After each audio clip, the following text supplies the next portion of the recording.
Albany Days 2021 with this virtual training. And to get started, we're going to do a quick anonymous poll. So everybody, let us know, what device are you using to participate in the training today? Are you using a phone, a computer, laptop, a tablet? Let us know. All right, good. Seems a good amount of you are on computer, laptops, some of you phones. All right, this is what we got. 29% of you are on your phone and 71% are on a computer, laptop. Fantastic. Thank you so much for sharing that with us. At some point later in the training, you may need another device, whether it's your phone, your laptop, your tablet. We're going to be doing some activities and we're very excited about them, but it does require you to be able to see a screen and use another device in order to participate. So just a heads up there. With that, I am going to get us kicked off and review the schedule for the next couple of days. So with that, everybody feel free to take a look. Via email, you should have all gotten this schedule and probably seen it on a variety of social media. But just a heads up as to where we are now. We had a pre-advocacy weekend webinar that is available to be viewed on the Coalition YouTube channel, and I've sent it out with previous emails, so if you want to get caught up on that, you're welcome to. Yesterday, we had our Ready Teen Retreat with a bunch of teens. We played all different kinds of games and activities and had a blast, and I see there's some of the teens on today, so very excited to welcome back our teens who did a super dynamic job yesterday in advocating for their favorite cereal and whether that should become a New York State cereal or not. So big props to the teens. Here we are today at the Albany Days training over Zoom while we can't be together in person. We're so excited to have you all join us virtually, and there is still a lot of work to be done. So we are very excited to tell you about some of the issues we're going to be focusing on this year. And we're going to do a little bit of Advocacy 101. We're going to talk to you about some of the issues that we're going to be advocating for as a community this year, plan some of the Zoom meetings we have going forward, and do a little bit of a social media review and guide for ways we're going to be engaging with legislators. So very excited to have you all on. That's a little bit of what's to come. And then tomorrow we have our first legislative Zoom meeting with Senator Kennedy's office, which is going to be at 2 p.m. I'm going to be sending out a Zoom link to all of you after this meeting, so that you have the Zoom link for tomorrow's legislative meeting. We'll be meeting with the office via Zoom, which is a little different than how we normally do, but we're very excited, and they're still very excited to hear all of your stories and about the various issues we'll be advocating for. And on Tuesday, we'll also be having another meeting with Assemblywoman Joyner's office. I'll send out the information with that. We're locking down a time. As you can imagine, it's very busy this time of year. It is actually budget season in Albany, and so there's a lot going on. So I'll make sure to send out that information very shortly, though, and you can definitely look forward to tomorrow's meeting at 2 p.m. with Senator Kennedy's office. So with that, I would also love just to thank our sponsors for this event. Thank you so much to Takeda for being a very generous and supportive sponsor, and to all of the Coalition member organizations for also sponsoring this event. We're so grateful to have you all on and sponsoring Albany Days this year. We also wanted to mention that for those that don't know, Albany Days, of course, usually does happen and take place in person.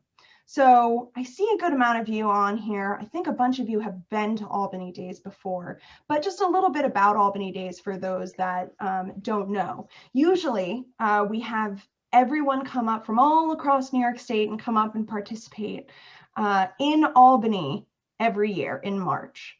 As you know, we'll get a little more into it. March is Bleeding Disorders Awareness Month, and we usually do an advocacy training on Sunday, which is like what we're doing here, but usually it's in person. And then on Monday all day, we go and have various meetings with legislators in the Capitol. Unfortunately, this year, due to COVID-19, no one's allowed back in the Capitol yet, even staffers. So what we're doing and what they're doing is conducting all, the New York State government still has to run. So what that means is it's all kind of happening over Zoom. So we're so grateful that you all could participate. Still doing Albany Days this year, albeit a bit differently. And we're so excited just to jump right into it. And we hope you're excited for this as we are. With that, I am going to turn it over to, we have a wonderful young man who, his name is Matt Delaney. Dorcas is going to do a brief introduction for him, and he's got a couple of things that he would like to share with the group. So we're very excited to have him. So Dorcas, I'll turn it over to you, and you can do a brief introduction for Matt. Yes, I'm very excited to introduce Matt Delaney. He was with us at the Ready program yesterday and just shared some beautiful knowledge and thoughts to consider for our young people to continue and be a part of advocating. So Matt Delaney, he's 23 years old. He's been involved in the bleeding disorder community since being a teenager. Having VWD type 2 and a rare platelet disorder, Matt first got involved volunteering for the Bleeding Disorder Association in the New York State at an early age in high school. And his favorite event is actually Albany Days. Matt was a camper and a counselor at the Double H Ranch from age 8 to 22 and still volunteers every summer. Going to SUNY New Paltz for political science and economics, Matt then got involved in the National Hemophilia Foundation, NYLI, which stands for National Youth Leadership Initiative Group, where he focused on advocacy with the NHF. Matt wanted to pursue public policy from seeing the excitement and the changes that could happen and were able to be accomplished when they were meeting their representatives. And he also has a love for the legislative process and a desire to create public policy himself. After college, Matt interned as a session assistant for the New York State Senate Democratic Conference in 2019, working with Anna Kaplan. She is a senator from Queens and Nassau counties. Also the first Asian American woman and political refugee in the New York State Senate. Later on, becoming full-time staff as a legislative aide, meeting with advocates, crafting policy, providing talking points, floor speeches, and working on committee work for the Senate Commerce, Small Business and Economic Development Committee, which Senator Kaplan chairs. Today, Matt works for the Mental Health Association in the New York State, the NYS affiliate of Mental Health America, with 26 affiliates across New York State. Matt manages the Regional Project Aware grant, providing mental health education and services across the Capital Region, and still doing policy work and mental health advocacy in the Capital. Today, Matt still lives in Albany and continues to attend BDANENY events and is focused on mental health with individuals with bleeding disorders. I hope you enjoy Matt. Fantastic. Thank you so much, Dorcas. And here is a bit of Matt.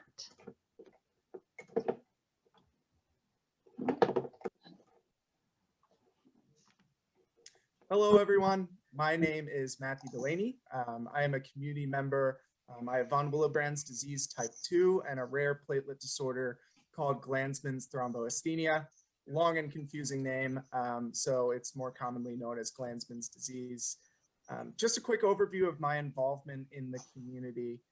I have been a volunteer with Bleeding Disorders Association of Northeastern New York since around high school, around 2012. 2013, and throughout my time in school and ever since. But my family, I know, has been involved well before that time at annual meetings and walks and all those great things. Since starting volunteering at Bleeding Disorders Association Northeastern New York, they have done so much for me in my journey, so to speak. I started out coming to Albany Days back with my mom and my sister back in 2010 and 2011, and attended throughout my time at the National Hemophilia Foundation's National Youth Leadership Institute program, as well as at Washington Days with a lot of great advocates from New York State over the past few years. I always remember going to Albany Days, going to legislators' offices, seeing the beautiful Capitol building, and the Senate and the Assembly chambers thinking, this is super cool, and how do I get involved in this, and how do I get here? At NYLI, I was part of the advocacy team with Brendan Hayes, as well as part of the advocacy track in NYLI, visiting many different states around the country during their own advocacy days, doing programs with teens on effectively advocating, sharing their voice and their story, and how to create change through a number of different advocacy avenues that we as those with bleeding disorders have at our disposal. I went to SUNY New Paltz during NYLI and afterwards for political science and economics, and had the opportunity to be a session assistant at the State Senate Majority Conference starting in early 2019, late 2018. This involved all the normal internship sort of things, learning the process, and working in a state senator's office. After that program, I was hired on as a legislative aide for Senator Anna M. Kaplan of Nassau and Queens counties, mainly during working with my legislative director on the Senate Commerce, Economic Development, and Small Business Committee, drafting notes for session, senator speeches, social media, things like that. And most of all, taking meetings with a bunch of different groups who came in, including these advocacy groups like all of us here today. So it was really interesting going from those first few times at Advocacy Days, being an advocate, being with all different community members, to then all of a sudden going to the other side of things, becoming a staffer and meeting with groups and working in the Capitol, and not only meeting with these groups from the other side of the coin, but also seeing the legislative process on the other side as well, and seeing how things work in Albany. When it comes to those meetings, especially during budget time, which a lot of us are meeting here during budget time, you have legislators and staff who are meeting with up to sometimes 40 to 50 organizations on any given day, and have back-to-back meetings divided amongst staff and members themselves if they have the time to show up. So I can easily say that from a staffer's perspective, that groups like ours are some of their most favorite groups to meet with. Even if the legislator doesn't have the time to meet themselves, staff members and aides always love meeting with groups like ours the most. Not only because we're for obviously a good cause, but because you get to meet with real people and hear real stories, and that a policy is affected by, right? All of us are affected by policy extremely directly. And being able to hear those stories that are impactful and helpful from policy change. So just to speak about some of the most important things to hear from that perspective are some of the following. What is our background? Are we constituents, which certainly helps when meeting with a legislator, or just a general community member? Who are we as consumers? Are we parents? Are we kids? Are we patients? Who are us, and kind of what role do we play in our community as well as our everyday lives, right? What hardships from the policies that we are advocating for, what hardships have we faced, and how would that affect our lives in this role? I think a lot of legislators, when they think of a policy, are looking at one of the 80 to 100 bills that they may sponsor during a session, or the 20 or 30 bills per session day that they are talking about on the Senate floor. But really hearing about some of the hardships that us as community members face, and also seeing our strength as a community, is really important for them to know, and they want to hear about it as well. What kind of advocacy role they would find helpful coming from that member. So depending on the member who you're meeting with, some of them may take a pretty active role in that advocacy process. I know many legislators have been pretty great champions of our community, and a lot of different legislators, especially if they're hearing our stories and how we've been impacted, might want to take on that further role for us as well. So that's always a really important thing when we're talking about meeting with legislators. And finally, who are those in their community and their district, and how are they impacted? So in a lot of different offices, they want to hear from their constituents, but even if not from a constituent, it's pretty likely that they are going to have an individual in their district who has a bleeding disorder and have faced these hardships and are advocating for these policies. So really telling your story is one of the greatest things. And that's one of our most important things that we have at our disposal, our role as community members and our stories. The policy is important, yes, but the impact and strength that we all hold is going to be the thing that the legislator or the staff member really remembers. And staff, if they hear this, will bring it up to their legislator once they hear those stories and those impacts. And legislators will really remember too. So as you go through, think about your role, the effects bleeding disorders and these issues have on you as well as your family, and how these legislators can help through policy and their own advocacy. Thank you all for what you do, and good luck at your meetings.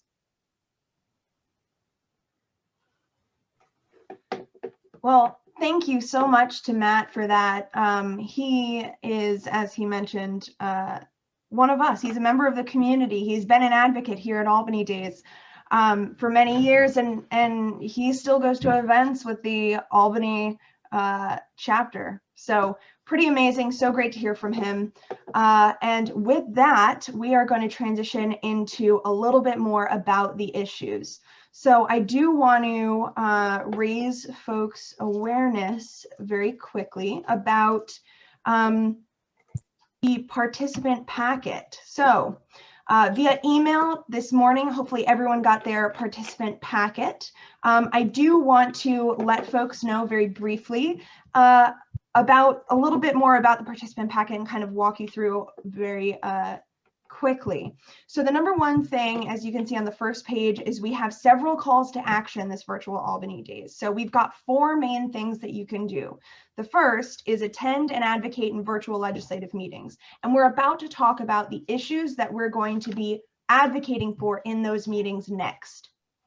So stick around, we're going to do a really fun activity that we've prepared to help everyone learn a little bit more about the patient assistance bill that we'll be advocating for. And then we've got other calls to action that we will touch base and different ways in which we can advocate that we'll touch base on in a little while.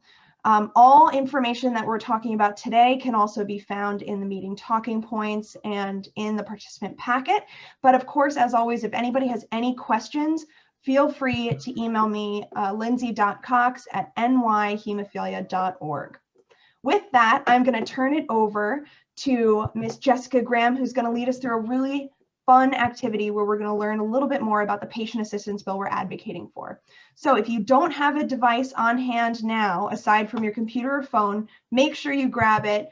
Make sure you have one device that you're going to be watching on and another one that you'll be able to use for the activity. So with that, I will turn it over to Jessica. Okay. Well, thank you very much, Lindsay. So give me 1 second to go ahead and share my screen. So we are going to be playing a game of Kahoot. So let me just, there we go, maximize that a little bit. So I don't know how many of you guys might have played a Kahoot game before, but it's a lot of fun, and we decided to try to make some of the information that we're going to cover on the issue a little bit more interactive, a little bit more fun. I know we've got a lot of folks on who are extremely knowledgeable about this subject matter, but I know we've got some folks on, including our teens. So shout out to the teens for hopping on today, who might not be as knowledgeable in the background of the insurance issues and the bill itself. So we're gonna kind of take things a little bit easy and come in a little basic on this. So I hope you guys enjoy it. So what you'll want to do on the device that you'll be playing on, the separate device, because you'll be watching on the screen, is go to www.kahoot.it. So enter that into your phone if that's your secondary device that you're going to be playing on. And you should get a little screen that pops up that asks for a game pin, and you will enter in the number 2125625. So I'm going to give everyone a little time to be able to hop on and enter the game code. And if you have any kind of issues with that, you can unmute yourself to ask a question, or you can always post it in the chat. So we'll give everyone a few minutes there. And like I said, it should bring you to a page that asks for a game pin. And you can go ahead and put in whatever name you want to. And just so you know, people will be awarded points as they answer the questions. So the points are based on two things. The obvious thing being getting the correct answer, but another one is how quickly you answer too. So that's why it's handy to have that second device, because it'll be a lot easier for you to be able to answer quickly if you can answer on a separate screen. So should we give it maybe about another 30 seconds or so? Let's see, we got 12 people so far, including the bear. Not certain who that is, but. And Yogi, of course. Yogi. Yogi, I love it. I can already. I love it. Okay. Great. I'm going to bump up the volume a little bit while we're doing this. All right. Get this, I don't even know what kind of music this is that's playing. So how do we feel, Lindsay? Should we get started? Is everyone good? Absolutely. If you haven't signed on, make sure you do it and hop on in there, and it'll be a lot of fun. Yeah. Okay, we'll give them 10 more seconds. Sounds good.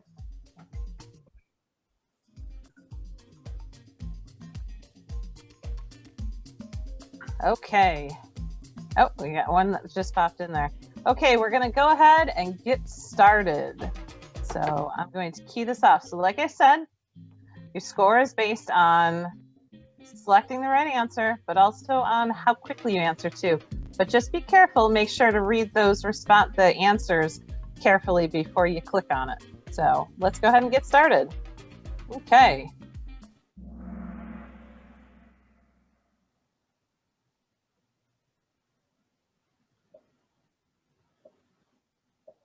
Okay, first we're taking a poll. So how knowledgeable are you about how health insurance works? I know nothing at all. I know just enough to get by. I have a pretty good understanding, or I could write a book on the subject. Nice. We got a pretty good spread there. We got a couple of experts and a couple of folks don't know too much about it. So you know what? I feel a whole lot better about some of these questions that we're going to be going into, and hopefully they'll be able to help those folks out that maybe need to learn a little bit more about insurance. So let's go ahead and get started. So that is our only poll question. The rest of the questions are all going to be for points. So let's go ahead. Okay, quiz. The amount of money a patient pays for medical expenses that are not covered by their health insurance plan is called, is an out-of-wallet cost, out-of-money cost, out-of-pocket cost, or out-of-coverage cost?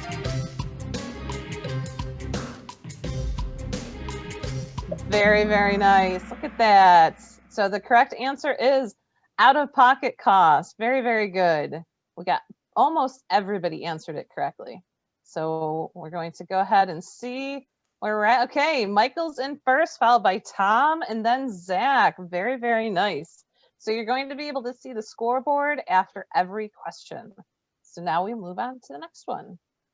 Okay. This is a multi-select. So select whichever ones you think are right and then hit submit. Examples of out-of-pocket costs include copays, deductibles, costs for services that aren't covered by insurance, and co-insurance. 5, 4, 3, 2, 1. Oh, we've got pretty good spread there. Actually, they are all right. So almost everyone got it. All of those, copays, deductibles, co-insurance, and costs for services that aren't covered by your insurance, those are all examples of out-of-pocket costs. So awesome job, everybody. Okay, let's see where we're at with the standings. Oh, switching things up a little bit. We've got Tom taking over the lead. Look like we've got some folks moving up. The bear is the highest climber. That only makes sense, actually. So bears can certainly climb trees, so why not our results here? So on to the next one. Okay, quiz. A blank is the amount a patient pays for healthcare services before their health insurance begins to pay. Is it a copay, co-insurance, deductible, or premium? Very nice, very nice. Most people got it. That is a deductible. So lots of terms when it comes to insurance. We're going to see what the score is here. Okay, Tom's still in the lead. The bear has a streak with 3 correct answers in a row. Very nice. Tom followed by Teresa and then by Lindsay. Okay, so next we're going to go. So we've got a nice little slide here, especially for those folks who aren't familiar with some of these health insurance terms. So a deductible is when your health insurance plan is set up so that you pay the full cost of any of your medications and any of your healthcare services up until a certain dollar amount. So if your deductible is $1,000, you pay for everything until you hit $1,000. And then once you've hit that $1,000, your insurance company will pay for a certain share of the cost of everything beyond that point, and you will pay a share of that as well. So you share those costs beyond that $1,000. So that is an example of a deductible. So we will move on to the next question. Okay, a blank is the set amount of money that a patient pays for a covered healthcare service. Is it a copay, coinsurance, deductible, or premium? Set amount the patient pays for a healthcare service. Very nice, very nice. Most folks got it. So it is, in fact, a copay. Very nice. It is a little bit different than a premium. The premium is what you pay per month to have your insurance. And the copay is the set amount you pay just for a particular service. So let's see where we're at on the scoreboard. Looking good, looking good. Combo breaker. Oh, we've got a few people that dropped their answer streak, but looking good. Tom in the lead. Okay, let's move on to a little slide about how a copay works. So a copay, like I said, is a set amount that you pay for a particular, let's say a prescription, or maybe a visit to your doctor's office. So in this example, Sarah has a $20 copay for visits when she goes to her doctor and a $40 copay when she goes to urgent care. So that means every time she goes to her doctor, she will pay $20, and every time she goes to urgent care, she'll pay $40. So it's a set amount. That is what a copay is. And there's oftentimes copay on prescriptions as well, actually probably most times. So let's move on to the next one. Okay, this one's a little different. Now this is what is a set percentage that a patient pays for a covered healthcare service. Almost the same question, but this one's a percentage, not a set amount. Take your best guess what it would be. Copay, coinsurance, deductible, or a premium.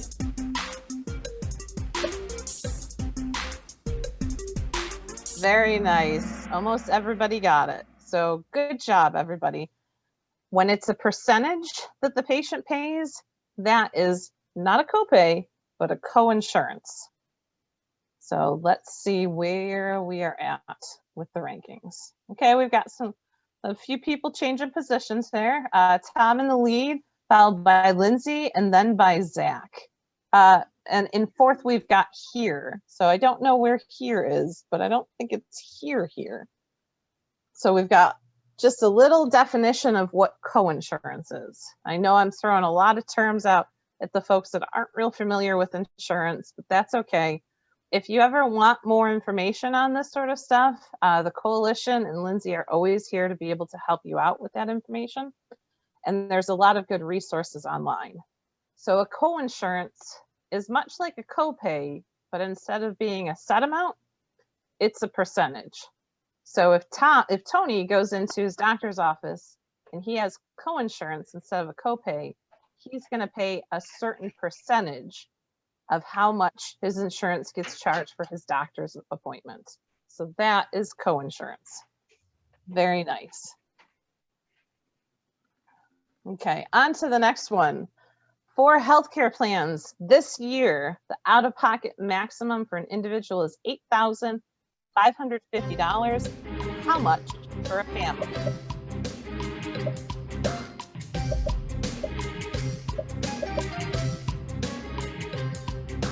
Yeah, little piggy. It's a lot.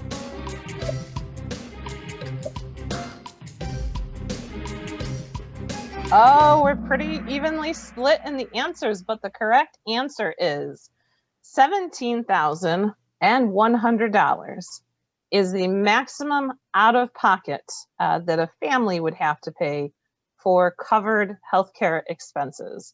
So it's quite a bit, keeping in mind, that's just for 1 year total for 2021. So it's an important number, especially when we're talking about the issue that we will get into in a few more slides. So I know that everybody's got $17,000 sitting around in their bank, so I'm sure we're all good. Okay, let's see where we're at with the scoreboard. Tom's still in the lead, followed by Beth. Nice job, Beth, moving up. Lindsay, Zach, and Michael has the highest answer streak of 6. Congratulations, Michael, doing great. Okay, let's move on to the next one. Okay, this is a multi-select, so select whichever ones you think are correct and then hit submit. The out-of-pocket limit does not include which of the following? Monthly premiums, money spent for services that the plan doesn't cover, out-of-network care and services, or costs above the allowed amount for a service that a provider may charge. Does not include which of these. We got 5 more seconds for everyone to get their answers in. See how we do. Oh, very nice. You guys did awesome. Great. So out-of-pocket limit does not include any of these 4 things. So out-of-pocket doesn't cover like seeing a doctor outside of your network.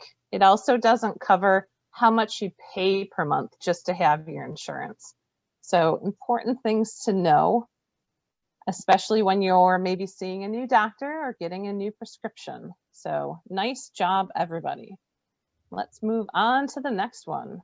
Let's see how we're doing. Very nice. Oh, here it says climbing the charts, followed by the bear. So we've got Tom, Beth, and Michael, and then here, the bear. So very nice and awesome. Stephen is the highest climber. Doing great, guys. Really, really good.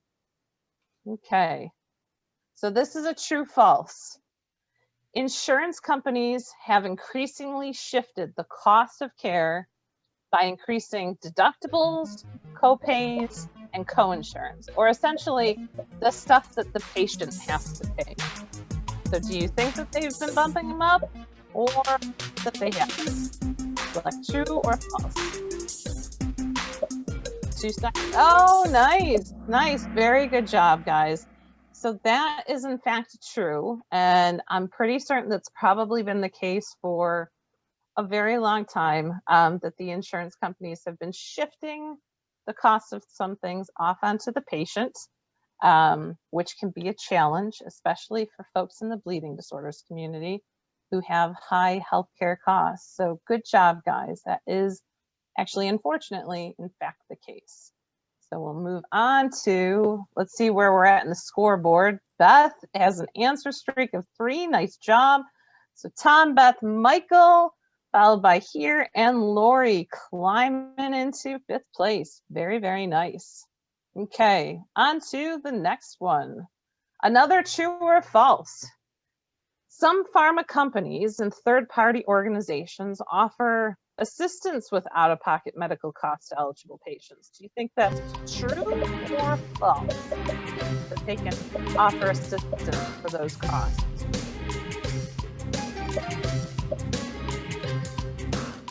Very nice, very nice. That is in fact true, that some of the pharma companies, especially those who make products for individuals with bleeding disorders, often offer copay assistance, as well as there's some third-party organizations that help out with some of those costs as well.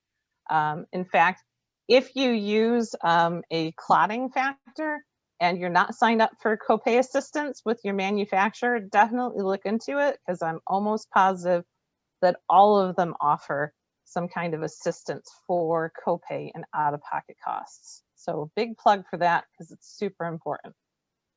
On to the scoreboard. How are things? Oh, no movement there. No movement there. Looking good. Tom's still in the lead.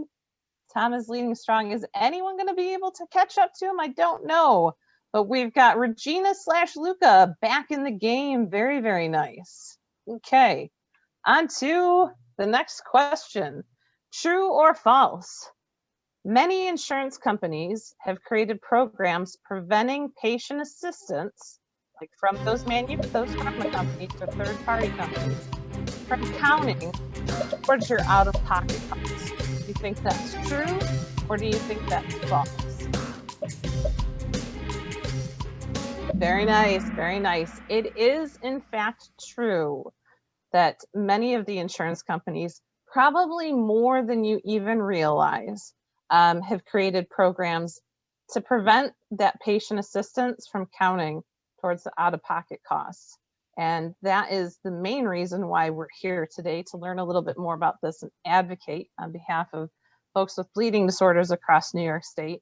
So very important issue, and we will move on to the scoreboard. Oh, no movement there, but Maxwell is making a comeback with 3 in a row. Very, very nice, Maxwell. Awesome. Okay, so let's move on. Okay, another multi-select. Select whichever ones you think are correct and hit submit. So these programs can be called a lot of different things. It depends on the insurance company. These are programs where they don't count patient assistance towards your out-of-pocket costs. Pick which things you think those programs might be called. Very, very nice. Very good. So they, in fact, can be called any one of these things. It depends on the insurance company. Unfortunately, I don't have a note as to which one came up with true accumulation, but it almost reminds me of like some bad movie title or something like that. But it can be called a lot of different things, but unfortunately it has the same sort of result regardless of what the insurance company calls it. But it's good to know that they can call them a lot of different things. Some of them aren't really obvious to know what it is, especially the Benefit Plan Protection Program. So kind of tricky names. That's why we're here. Okay, leaderboard. Woo! Michael is taking the lead from Tom. Look at that. Very nice. Very nice. 6 players just hit an answer streak of 5. Great job, guys. Let's move on to the next question. Another multi-select. So why do insurance companies maybe put copay accumulators, as we could call them, and limits on patient assistance? Do you think that it's to encourage doctors to write for generics instead of brand names, or patients to ask for generics instead of brand names? Pressure pharmacy companies to reduce drug prices, or do you think they just want to save money to purchase designers and staplers? Very, very cool. We got a surprising number of folks that think that they want to save money to purchase designer staplers. Not certain if that's true, but we definitely know for certain that the other 3 are true.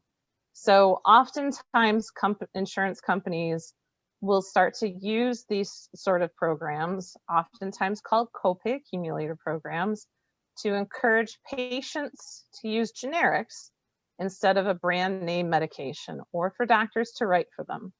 So important to understand some of the reasons why the insurance companies might be starting to include these programs in their plans. So let's move on and see where we're at with the leaderboard. Ooh, Beth is taking the lead. She has a streak with 7 correct answers in a row. Congratulations, Beth. Very, very nice. Okay, let's move on to the next one. Okay, true, false. Insurance companies are prohibited from applying copay accumulators to medications for serious or rare diseases. That's true or false? that they are not allowed to apply those sorts of programs to medications for serious or rare diseases. Nice, it's almost split, but more people got it right than wrong. So it is false. So insurance companies are actually able to apply those programs to any medical condition at all, even if you have a serious or rare medical condition, or even if you have really high cost care or medication. So this applies to pretty much everybody across the board, regardless of what medical conditions you may or may not have. So it's important to know that these things that we're advocating for, it affects a lot more people than just folks with bleeding disorders. It affects all New Yorkers, essentially. Okay, on to the next one. Where are we at? So Beth still has the lead, doing good. The highest answer streak of 8. Awesome, Beth is on fire. Okay, we're gonna move on to the next one. We've got another true false. No problem then. So patients with serious or rare diseases, they can just switch to a generic, right? I mean, that's pretty straightforward. Pretty much all patients, you could just switch to a generic, and then this wouldn't be so much of an issue, because generics tend to be a lot cheaper than brand name drugs. So do you think it's true that they could? Nice job. So yeah, so that's false. So unfortunately, for a lot of patients who have serious or rare medical conditions, there are no generics to their medications. And as you might know, in bleeding disorders, especially if you use clotting factor, there are no generics. So you can't just go to the pharmacy to get just a generic factor 8 product or factor 9 product or von Willebrand factor product. These are all brand name products, and they're all very expensive products. So unfortunately, we don't really have that sort of an option. And there are many other conditions that affect people across New York State where they're in the same situation, that there's no generic for the medication that they take. So they inevitably have to deal with high healthcare costs. So great job, guys. Okay, let's see where we're at. Beth still has the lead, doing good, followed by Michael, then Tom, then here, and Lori. Very awesome. We managed to lose the bear somewhere, so hopefully the bear is still in there somewhere. I kind of want to see how the bear does. So we'll move on to the next question. Looking good. Okay, so now we're going to play, let me pause it for a second. We're going to play a short video that hopefully will give you a little bit better of an understanding of how these programs, like I said, called Copay Accumulator programs, Copay Accumulator adjustment programs, whatever it is, because we saw that there were a couple different names back there a few questions ago, how that actually impacts a patient's out-of-pocket costs. One thing I will say is if you're listening to the sound through the device that you're watching this on, you might also hear the sound come through on the device that you're playing on. So you might want to mute one or the other if it starts to come up on both, because it's a little distracting because they're not synced up. So here we go. And hopefully, Lila has a complex condition that requires expensive medication. To manage the cost, she uses a copay card from the drug's manufacturer. The card helps Lila in 2 ways. It allows her to get the medications she needs, and month by month, the card helps pay down her yearly out-of-pocket deductible for her insurance. Once the card runs out, Lila's deductible is low enough that she can afford the copay on her own. But then, her insurance company changes the rules. It introduces what's known as a Copay Accumulator adjustment program. Lila's copay card still helps her afford her medication, but it no longer counts toward her deductible. When the card runs out, Lila owes the full balance of her deductible, hundreds, even thousands of dollars. That leaves Lila in a bind. Does she find a way to pay, even if it means abandoning necessities? Or does she forgo her medication, putting her health and even her life at risk? Lila's predicament is dangerous and increasingly common. That's why patients like Lila need policymakers to put an end to copay accumulator adjustment programs by requiring all payments to count toward patients' out-of-pocket deductible. All patients count. All copays should count too. Nice, very nice. Okay, so hopefully that was a little helpful to those of you who maybe aren't real familiar with what a copay accumulator is. I do know that NHF and HFA have been very, very proactive in terms of educating folks in the bleeding disorder community, as well as the individual chapters as well, to make them aware of these programs and help them learn more about it, so that hopefully they can keep an eye out for it in their health, in their insurance plans, and know how to look for them. So there's been a lot of folks working really hard to do everything they can to help protect people with bleeding disorders, and help them learn about these things. But there's always more to learn, and always important to be proactive, which is why we are here advocating today. So let's move on to the next question. This is another multi-select. So what effect can copay accumulators and limits on patient assistance have on patients? So pick whichever ones you think that they might, however you think they might affect patients. Additional financial strain, surprise bills for out-of-pocket costs that they thought were covered by assistance, making it more likely that the patient might stop taking their medication, or reduce access to their medication. I mean, look at how sad this little guy is. 2, 1. Very nice. You guys did amazing. Absolutely did amazing. So it's all 4 of these. So programs such as these can obviously put an additional financial strain on individuals with rare, chronic, serious medical conditions like bleeding disorders. And part of the issue with it is that some folks who took advantage of a copay assistance program that don't realize that their insurance started using one of these copay accumulator programs might think that they're all set. And then they'll get a surprise bill a couple months down the road and discover that no, that's in fact not the case. They still owe all of that out-of-pocket expense because the insurance didn't count it towards that. And one of the more critical things to keep in mind is when medication is that much more expensive, there's always a risk of patients maybe not necessarily taking their medication when they should, because it costs so much. And it's a sad fact, but there are a lot of individuals in our community who could be put in that position when they're impacted by this sort of thing, because they just simply don't have the money available to be able to pay these high out-of-pocket costs.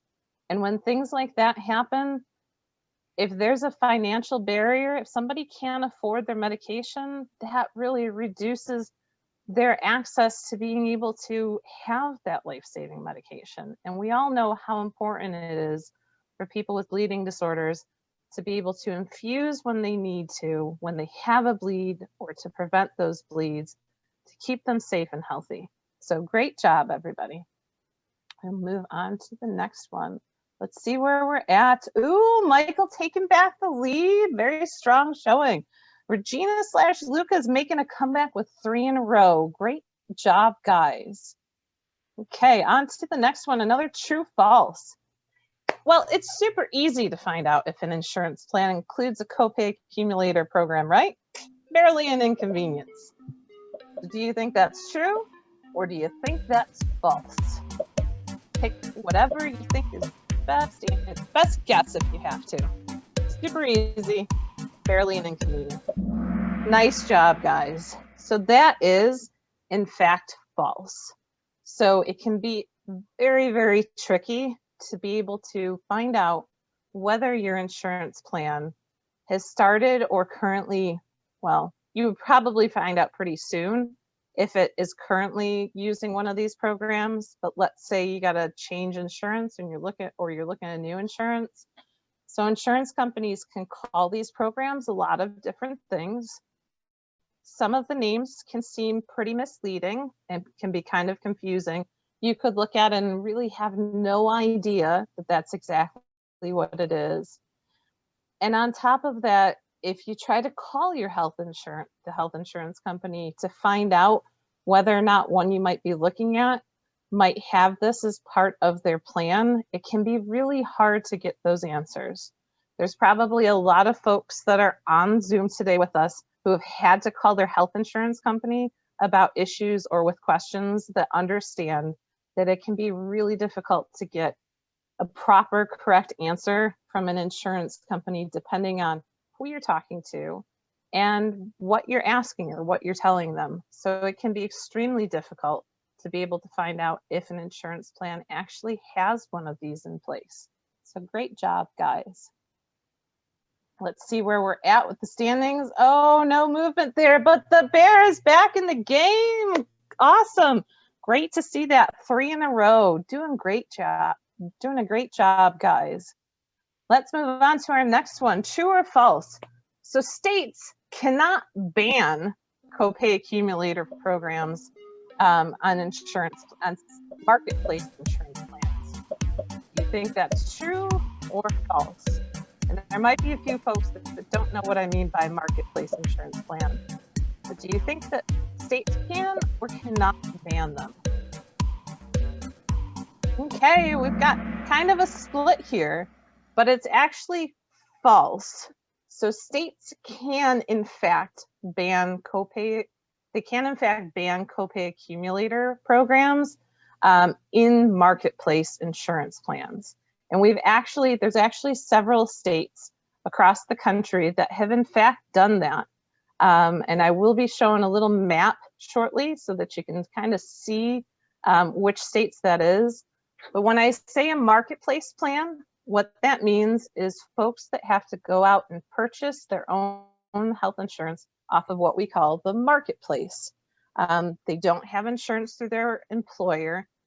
They don't have Medicare or Medicaid. They have to purchase their own health insurance. That kind of health insurance, states can in fact ban these programs for those insurance plans. So nice job, guys. And let's see where we are at. Okay, Michael is taken in the lead, followed by Tom. With here, Beth and Lori, and Maxwell is back in the game. Nice job, guys. Okay, let's move on to next. Okay, true or false? Copay accumulators and limits on patient assistance are uncommon. So this all really isn't anything to get too worried about. Do you think that's true or false? That these things are pretty uncommon?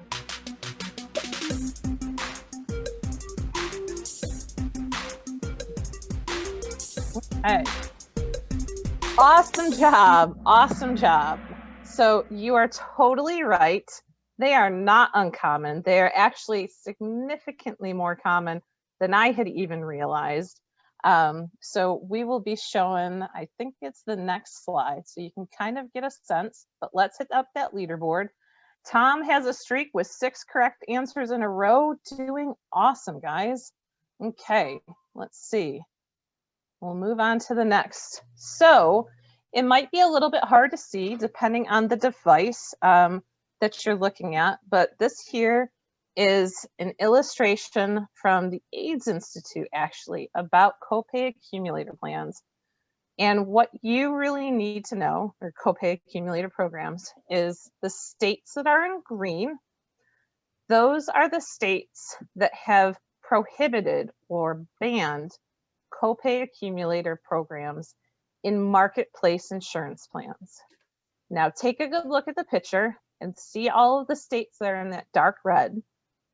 In those states, every single marketplace plan has a copay accumulator program as part of it. Everything in between is a different percentage, but as you can see, there's only a few states that are in green. All of the other states, a significant portion of their marketplace plans have a copay accumulator program as part of them. And New York, in fact, in yellow, has about 1/3 of their marketplace plans have copay accumulator programs in them. So pretty shocking numbers. I know that I was surprised when I saw this because I knew that there were advocacy groups that had been fighting against this for a couple of years now, but I had no idea how quickly it had taken off. So what can we do about these particular kind of programs? I mean, you might look at that illustration that I just showed you, the map of the US, and figure, if there's that many plans that have these programs in place, like how are we supposed to do anything? So what I will say is that is the reason why we are here today. So the bill that we are advocating for, and the bill number is at the top, except for some reason, because I'm sharing, I can't see the top of my screen, but you can see the bill number up at the top. This is the bill that we are asking for our legislators to support. And the bill would require health insurance plans and PBMs, or those are pharmacy benefit managers. I didn't get into that because it's a little bit, probably a little bit more technical than we need to get. It would require them to count all third-party assistance towards the patient's out-of-pocket cost obligation. So if we think back to that video, once the patient used up the assistance, all of that assistance would count towards the deductible, and they wouldn't have to be fearful of their entire deductible or most of their deductible still being left after getting all of their medication. So I know that Lindsay's going to go into a little bit more, but that is what we are asking for. So there is a bill in place in the state Senate and the state Assembly that would, like I said, would require them to count all of this assistance towards the out-of-pocket cost obligation. This is huge. So let's move on to our next quiz, multi-select. So how does this bill, this patient assistance bill, help patients? So do you think it allows qualified patients to get the assistance they need, reduce those surprise bills for out-of-pocket costs, reduce their monthly insurance premium, or helps them adhere to their treatment schedule? Just pay attention to the answers. Whatever you think, though, that applies. How would this bill help? Very nice, very nice. A lot of you caught that. So 3 out of the 4 were correct. The one that wasn't, that reduces your monthly insurance premium. This would actually not have any impact on your insurance premium. But like I said before, the premium is the amount that you pay just to have your health insurance. So that would stay the same. But this bill would make sure that the insurance companies on those marketplace plans count any assistance towards the patient's out-of-pocket costs. And it would definitely help with these other things. Helps them get the assistance that they need, helps them be able to take their medication when they need to, when their doctor tells them that they need to. If it's 2 or 3 times a week, they will be able to better do this because they'll be able to better afford their medication. And it will reduce the likelihood that they'll get that surprise bill of like, well, I thought my patient assistance covered that. Why do I still have to pay all of this money? So great job, guys. Okay, where are we at? Oh, things really switching up here. So here has taken the lead, followed by Beth. Tom has the highest answer streak of 7, then Michael, and then Lori. Great job, guys. Okay, second to last question. So for the patient assistance bill to become a law, it must. Now, you have to pick the one that includes all of the things that have to happen with this bill. So if you think that it needs to be done, signed by the governor, but other stuff too, don't pick that just by the governor one. Very, very nice. So we got it about split. So in fact, yes, it has to do pretty much all the things that were covered in these answers. The bill will have to be passed by the Senate and by the state assembly and then signed by the governor. So I know that that sounds like an awful lot, and it kind of can be a little bit, but that's why we're here advocating. And Lindsay's going to have a great little chart to show you when she covers Advocacy 101, you'll be able to see the process that it goes through. And actually, we're making really, really good progress in the Senate. And we've just got to help nudge it through the Assembly a little bit. But that's where we're currently at. But keep in mind, we have some time to get this bill passed. It was just introduced, and we have 2 years to be able to get it passed. But we really got to get on top of it. It's super important for lots of patients across the state. So let's see where we're at. Oh, Beth and Tom switching it up. So Tom is now up in second. Here has a streak with 8 correct answers in a row. So good job, guys. So we are now on to our last question. Okay. Last question, multi-select. How can we help the patient assistance bill become law? So can we tag our legislators on Instagram, on Facebook? Can we email them, tweet at them, pick whichever ones you think we can do that can help get this bill to become law? Awesome job, guys. Pretty much got them all. Very, very good. So yeah, absolutely. The more that we make it known to our legislators, especially right now, the Insurance Committee in the Assembly, how important this bill is for patients in the bleeding disorders community and patients across New York State, the better our chances are. And this is some of the ways that we can do that. You can email the legislators to tell them, you can tag them on social media, tag them and tweet at them on Twitter. And Lindsay has a really, really great guide that she showed before with some of the hashtags. And she also has a great list with all of the Twitter handles and all of that sort of information. So whatever you're comfortable with doing, you'll be able to do and really be able to help out patients in our community. Hopefully get this bill passed so that you can have an impact on so many folks. So I hope that you guys all enjoyed that.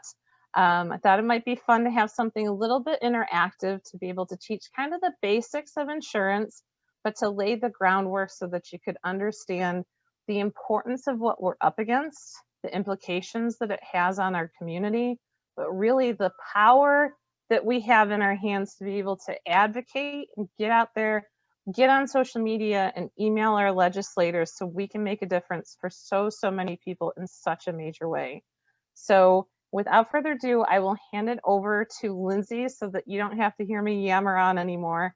And I hope you guys all enjoyed that. Thanks so much. That was fantastic. Thank you so much, Jess.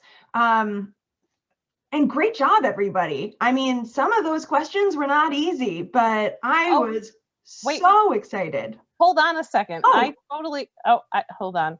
I We totally forgot have to what you've all been waiting for. Who the goodness gracious, I got so excited. I've got to find out who it was that won. So let me get back to that. Hold on a second. Of course you're going to. Let me go ahead and share my screen again. I am so sorry, I got ahead of myself. Okay, here we go. Back to this. I know, because we all want to know who won, right? So let's move on. Okay, let's see the podium. Okay, so in third place, it is Beth. Great job, Beth. In second place, we've got Tom. Woo! Let's see who got first. I think I know. Oh, wow! Here. I have no idea who here is, but congratulations here. You got first place. Very good job, guys. So you guys are super skilled, super knowledgeable. So proud of you guys. Well done. Very nice job. Let me stop sharing. Very cool. Back to you, Lindsay. Wonderful. Well, thank you so much, everyone, for playing. Like I said, so impressed with your answers. And if you have any further questions, you're welcome to reach out to us at the New York State Bleeding Disorders Coalition, or take a look in your participant packets. The answer might just be in there too. So by all means, we are going to jump on over to the next part of Albany Days training. So you heard a little bit more about patient assistance and the bill that we're here to support. Well, I'm going to talk you through very briefly some of our calls to action. So I'm going to show you once again the participant packet that everyone received via email. And if you look at that first page, you're going to be able to find more information right on in here for all of the calls to action. We're going to talk a little bit more about the social media campaign, Bleeding Disorders Awareness Month campaign, all that stuff in a bit. But I do want you to scroll down. What's that? More on the Patient Assistance Bill, S5299A1741. So check that out. Again, if you need to refer back to it, if you have any questions, check it out. It's Bob Graham did a wonderful job of pulling this all together for you. So you'll be able to take a look and hopefully any other questions you have will be able to be spelled out right there. With that, we are going to shift gears a little bit, and I am going to talk to you guys a little bit more about advocacy. So we learned a little bit more about patient assistance bill. We learned a little bit more about insurance. We learned a little bit more. I don't know about you guys. I learned a lot more, right? So what we're going to do now is we are going to talk a little bit more about advocacy and what advocacy is and what that means. So we're going to talk a little bit about legislative advocacy. So as you all know, there are many different ways in which you can advocate. You can advocate in school, you can advocate at work, you can advocate at the hospital, at the doctor's office. You're even advocating when you talk to friends and family about your bleeding disorder. So a little bit more about legislative advocacy, which is another aspect of advocacy. And that's what we're going to be talking about here today. So I've got a couple questions for you, and feel free to type your answers into the chat. All right. First of all, what's advocacy? Anybody know what advocacy is? Second question is, what is legislative advocacy? And my third question is, what is lobbying? And there is a difference between all three of them. So my question to you is, and also feel free to unmute yourself if anybody has any ideas, any questions. I see some chats coming in. Anybody? Feel free to unmute yourself. Let's get started. First, what is advocacy? Does anyone want to be able to raise their hand, share?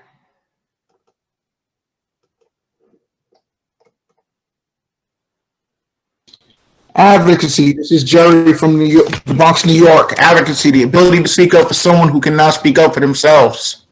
Awesome. I love that definition, Jerry. Thank you so much. Fantastic. So can someone tell me a little bit more about what legislative advocacy is? Does anybody know? What's the legislative part in front of the advocacy? Jeremy, do you think you might be able to help me out? Oh, sure. Feels like it would be taking a position on a legislative issue then. So you're pushing for a position on something that can be solved through legislation. Awesome. Fantastic. And does anybody know what lobbying is? Take a minute. Think on it. Sounds like it might be similar to legislative advocacy, right? Well, here, we're going to tell you a little bit more about what these three things mean. So you're exactly right. Advocacy is speaking up for yourself or someone else in a situation to someone that has power over the situation. So it could be, like I mentioned, it could be at work. It could be at school. It could be at a doctor's office. It could be in the ER. It's in any position where you need to convey something and convince somebody to make sure that your needs are met to somebody that might have some kind of influence over the situation, right? And it may influence public opinion or public policy, but it also might just be in work, in school, in various different places. Legislative advocacy is exactly right. It's focusing around policy, right? So lobbying and other activities such as social media advocacy, doing education and grassroots organizing, just like we're doing here today. So you all are participating in legislative advocacy. And lobbying is stating a position on specific legislation, like we're talking about with the patient assistance bill, to legislators and asking them to support our position. So lobbying can be direct or grassroots. And so what we're doing today is grassroots. We're taking advocates from all over New York State, and we're all coming together to say, hey, we really need you to take a look at this bill. It's going to incredibly benefit our community and others. And please, please support our position on the patient assistance bill. So that's a little bit about the different kinds of advocacy. My favorite way to describe it in a kind of visual form is this. So if you take a look at this avocado, the dancing avocado, which is my favorite kind of avocado, you're going to take a look. The outside layer is going to be that advocacy, right? It's the general skin of the avocado. It's all encompassing, right? That advocacy. Now you look in the middle, this light green part right here, where the eyes are and the real avocado part of the avocado, right? That's going to be the legislative advocacy. It's a little bit more focused in and it's specific to the legislature and to policy, right? And then lobbying is the core of the avocado. It's exactly what we're doing today. It's getting right to the point and it's talking to legislators about a specific issue, and it's at the core, and it's just one part out of many parts of advocacy, but it's the part we're going to be focusing on today. So why are we advocating at the state level? Many of you might have been to Washington Days or other programs where you've done advocacy on a very local level, or you've done it at a federal level, on a national level, right? Well, actually, we can make a very big impact on a state level as well, which is what you guys are all here to do with us today. So how does that kind of work? Well, we've got several different levels of how bills are passed, right? I mean, there's Congress. And, you know, when we go to Washington Days, we're usually meeting with congressmen and women and talking about various federal level issues, right? Well, we also have a state government for New York State. So there are certain issues that aren't always covered by the federal level that are easier to pass and impact policy on, specifically in New York State. There are certain states that have different laws and rules than other states do. So the federal is ultimate. So no matter what the federal Congress legislation is passed, that's ultimate. Federal oversees and overrules all other state rules, right? But it's really limited. An example is education is usually left up to the states in order to have various educational policies and procedures. Every state is different, right? So there's a lot of influence that state government has on the education in its own state. So as we were saying, everything not specifically carved out by the federal government can be impacted and influenced on a state level. There's also the local level too, which is things that the state hasn't spoken on, right? But that means that there's a huge opportunity and advantage that we have to come on into the state level and make a big difference in what folks with bleeding disorders in New York State, the quality of life and the level of patient assistance that they can receive. So here's another kind of chart, right? So the federal court and the federal legislature can, if they pass something, well, then that means the state has to abide by it and the local folks also have to abide by it, right? And the same thing goes. If the state passes a law, then that means also all the localities in that state have to follow it, right? There's a little bit of a hierarchy and some fun colors and arrows going on here, right? Branches of government. So taking it back, Civics 101 back in high school. Some of you, I know some of the teens are on, so if you haven't gotten there, you'll get there soon. And for some of the adults on the call, let's take it back. So as you know, it's pretty easy to think about when you think about the federal government, right? We've got the executive, which, comment below if anybody knows who the executive is at the moment. We've got the legislature and the judiciary. Anybody know? I'll give it a minute. Feel free to pop over if you know what the legislature is in the federal government. Put it down in the chat. Type it in. Let's see who can get it first. Anybody? Anybody? Nice. Well done. Good deal. Awesome. Great job, Stephen. Shout out for Congress, and Jerry mentioning the Supreme Court. Absolutely. So the legislature on the federal level is Congress, and there are two branches of government in Congress, right? There's the Senate and there's the House of Representatives. In terms of the judiciary, kind of says here through the courts, the Supreme Court, the highest court in the land, is the judiciary for the federal government, right? And then the executive branch is the president and vice president of the United States. Well, and this might blow some of your minds, we have the same structure in New York State as well. So does anybody know who the executive is in New York State? Who's the executive in New York State? Put it into the chat. Let's see who can get it. Nicely done, Jerry. That's 2 props to Jerry. Yes, absolutely. Governor Cuomo. The governor is the executive of a state. Let's see. Who else? Awesome. Well done. So, got Governor Cuomo, who's the executive of the state. We also have our own state legislature, which is who we lobby when we're trying to get a bill passed. We've got the Senate and we've got the Assembly. Now, it's very similar to how it's structured in the federal government, like the Senate and the House of Representatives. We have that also in New York State. We also have, of course, a pretty comprehensive state and local court system as well, but they don't get involved as much when it comes to legislating and writing and passing bills. So we mentioned, now who's the leadership? We kind of talked about it. Well done. Right now, the executive is Andrew Cuomo, who's the governor. And then in terms of who is the leader of the Senate, we've got Andrea Stewart Cousins, who's the Senate Majority Leader, who is a Democrat, and Carl Heastie, who is the Assembly Speaker from the Bronx. All 3 at the moment are Democrats. Now, in terms of the legislative side, the legislative branch, like I mentioned, we're bicameral, which means we have 2 chambers. We have the State Senate, which has 63 members, and we've got the State Assembly, which has 150 members. The legislators are elected every 2 years. There's no term limits. And the last election was in November of 2020. So that's only a couple months ago. So we have some folks that were reelected, and we also have some brand new legislators as well in New York State.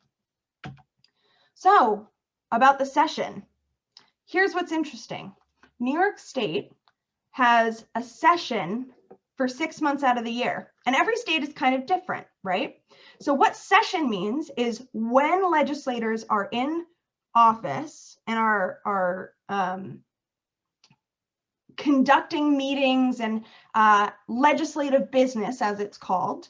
And that is when that's the time when they consider the budget, the New York State budget, when they consider various bills that can be passed for legislation, all different kinds of stuff. There are some states that only have sessions that 2 weeks long every 2 years. Can you imagine having to get all different bills and the budgets and everything passed in just 2 weeks every 2 years?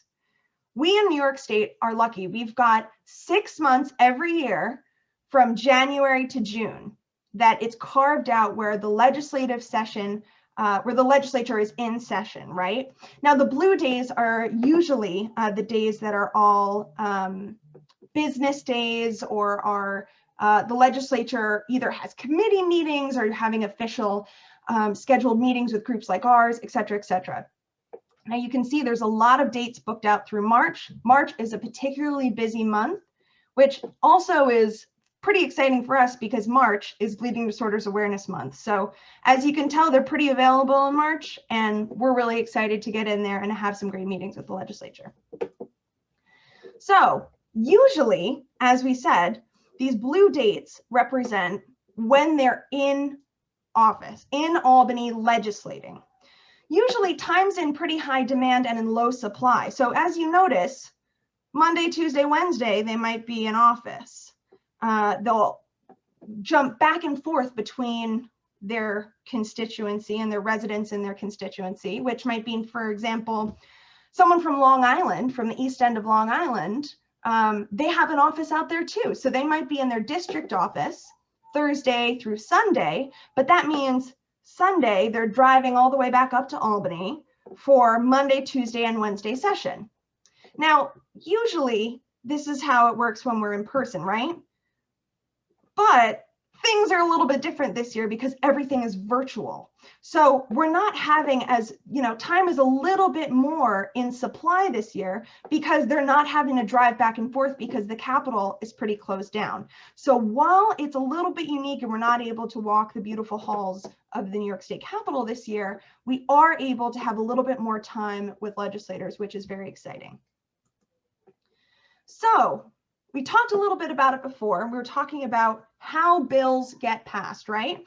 So as Jessica mentioned in the Kahoot, it needs to pass the Senate and the Assembly. And once it does, it needs to get signed by the governor. So in terms of our own bill, where is it in terms of getting passed? So on the New York State website, New York State Senate website, they have these fantastic layouts, right? And it makes it really easy to understand how bills are passed. So for example, the bill gets introduced in the beginning of session, and there are two different bills, right? There's the bill in the Senate, which is S for Senate, and then the bill number, and then the bill in the Assembly, which is A, and then the bill number, A for Assembly. Now, the good thing is usually the bill are almost identical. That way, they just have to pass through. They've got the same language, and they have to pass through the Senate and the Assembly. So how it works is the Senate and the Assembly are broken down into different committees. There's a health committee, there's an insurance committee, an education committee, all different kinds of committees that different legislators sit on. So each bill is assigned to the corresponding committee that it might focus in on, whatever the topic of the bill is. So our bill is in the insurance committee in the Assembly. As you can see, pretty exciting. We had our bill introduced in the Senate by Senator Gustavo Rivera, and then it passed through the committee, and now it's on the floor calendar going to be scheduled to vote. Now, usually when that happens, it's a pretty strong lock that the bill will be passed in that chamber, which is really exciting. So that's kind of 1 down, 2 to go, right? So we have the bill hopefully will be passed sometime soon. But again, we need to, part of what we're doing here today is to advocate to make sure all the senators are going to be voting in favor of our bill. So once it's done that, once it's on the floor calendar, hopefully it'll get passed by the Senate, right? Well, it also needs to get passed by the Assembly. So down here, we can see it was introduced and now it's in the Assembly committee. What committee is it in? It's in the Insurance Committee. So a lot of what we're going to be doing in terms of social media outreach and outreach to the legislators is we are going to be reaching out to the folks in the Assembly Insurance Committee saying, hey, we've got a bill in the Assembly Insurance Committee. We really would like it if you would vote in favor for the bill. So then the rest of the Assembly can vote on the bill and it can be passed. So once it passes the Senate and it passes the Assembly, then it gets delivered to the governor, and then the governor can either sign or veto it. So that's kind of how a bill is passed in New York State, and this is exactly where our bill is at the moment. Exciting movement in the Senate, and we got to nudge it along a little bit in the Assembly. So that's a little bit more about advocacy and how we are going to be, how advocacy works in New York State, why it's important to advocate on a state level, and exactly where our bill is right now, as of 3 days ago, that was updated in New York State Legislature. So with that, I am going to mention and show to you guys, and we're going to jump back to our handy dandy participant packet, right? So we're going to talk a little bit about the calls to action. So you're like, Lindsay, that's all great, fantastic. We know we're stellar advocates. What do you want us to do about all this? So here's what we're going to be asking all of you to do. First of all, we've got a couple of legislative meetings that are coming up. We've got 2 of them. The first one is with Senator Kennedy's office tomorrow at 2 p.m. After this training, I'm sending out an email to you all with the Zoom link and information. If you scroll down, we've got some talking points for you for the meeting, some tips, dressing nicely, making sure to wear red, your red tie, red scarf, red shirt, red, whatever you'd like. And feel free to look through these talking points. We're going to be talking about a little bit about Bleeding Disorders 101, Bleeding Disorders Awareness Month, because March is Bleeding Disorders Awareness Month. And we're going to be talking about that patient assistance bill. Now, don't worry, if for whatever reason your mind completely blanks and you forget all the information you've learned here today, we've got you. It's all going to be in this participant packet. And we have all the stuff that we've mentioned here, including the current status, what the bill does, how it helps. All the information is right in your participant packet, so you'll be able to find it and reflect on it when we're in the meetings. So that's the first call to action, is attend those meetings and help us convince the legislators to vote in favor of this bill. Our second call to action is emailing your legislators. We have a form. It's so simple. It's one click. All you have to do is go to this link, which I've already pulled up here for you. It's going to take you to this link, and all you have to do is put in your name, your address, your zip code, phone number, email, and hit send email. We've already drafted it all up for you. You can go in and edit it a little bit if you'd like, put in some information about your story, or if you're like, Lindsay, you've already done, it's already there. It's all already there. I don't have a ton of time for that. All you got to do is put in this information, hit send email, and it automatically will email your legislators for you. Simple as that. So that's a great way to get involved and continue to reach out to those legislators. We're also going to be doing a social media campaign, which we'll talk a little bit more about in a moment. And that's how we are going to really get in there and reach out to the legislators. So right now, what I want to mention to you all is, you may or may not have noticed, we've got a handy dandy new logo for the coalition. We're very excited about it. And we also have a new website. Very excited about it, nysbd.org. There's information on in your packet about it, and feel free to go on and check it out. We're so excited. We've got all new stuff and some great resources on here that you can check out. Your local patient consumer organizations, different webinars we've hosted, find your nearest hemophilia treatment center, as well as all different kinds of stuff when it comes to advocacy. So we're going to talk about social media, and I want to remind everybody, as you can see from down here, the coalition has an Instagram, a Facebook, and a Twitter account. So by all means, go check out our Facebook, follow us on Facebook. All of our handles are the exact same. A handle is like a social media account name. So it's NYSBD.org. You can find us on Facebook, and we've got all different kinds of cool stuff. What? Albany Days, that's where you guys are. We've got Twitter as well. If things will load, we've got to follow us on Twitter. And we also have an Instagram account, so make sure to follow us on our social media pages. We're going to be posting social media posts, and you can, we've got in here templates, but you also can just retweet or repost what we share. For example, we shared a couple of posts this morning on the patient assistance bill. So for example, many New Yorkers still find hardship when facing prescription drug costs. It's time for New York to pass 5299 A1741 by Dick Gottfried, who's Assemblymember Gottfried, and New York State Senator Rivera, to help patients afford their meds and stop insurers from using copay accumulators. Well, check this out. We tagged those legislators, Assemblymember Gottfried, Senator Rivera, and let's see who liked it. Oh, interesting.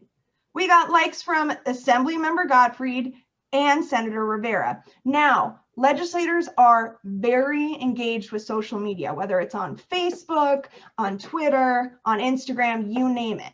So by retweeting these or by tagging various legislators in tweets about the bill, it really can raise awareness, and they can either like it, share it, or just read it and respond with their own support as well. So how might you do this? Well, great question. We are trying to get as many folks to engage with specific legislators as we can. So we mentioned our bill is somewhat a little stuck in the Assembly Insurance Committee. So we've put together a social media guide for you all.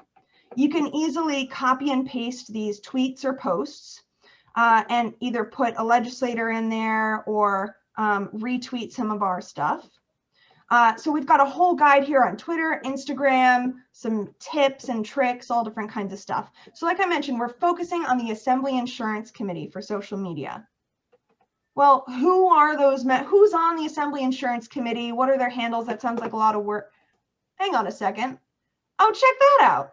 We've provided you guys all of the legislators' social media handles for Assembly Insurance Committee.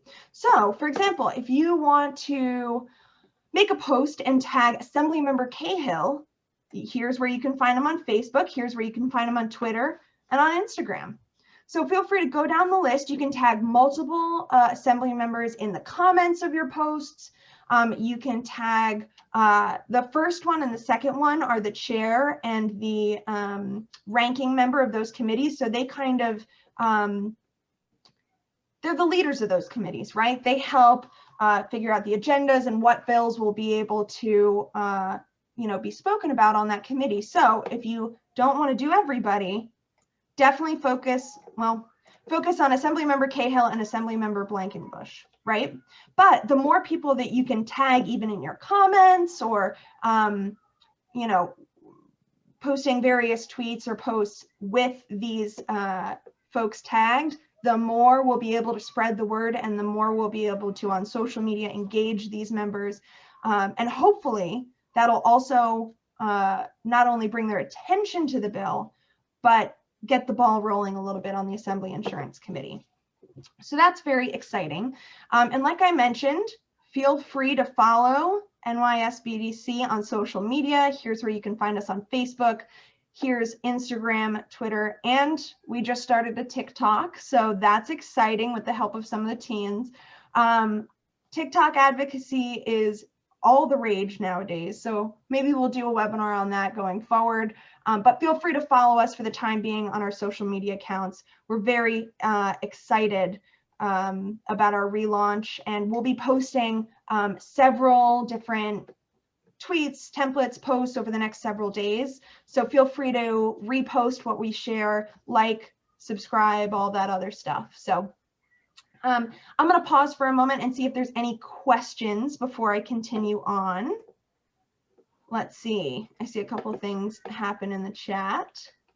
Fantastic. Yes, Jerry, let us know. What's your question?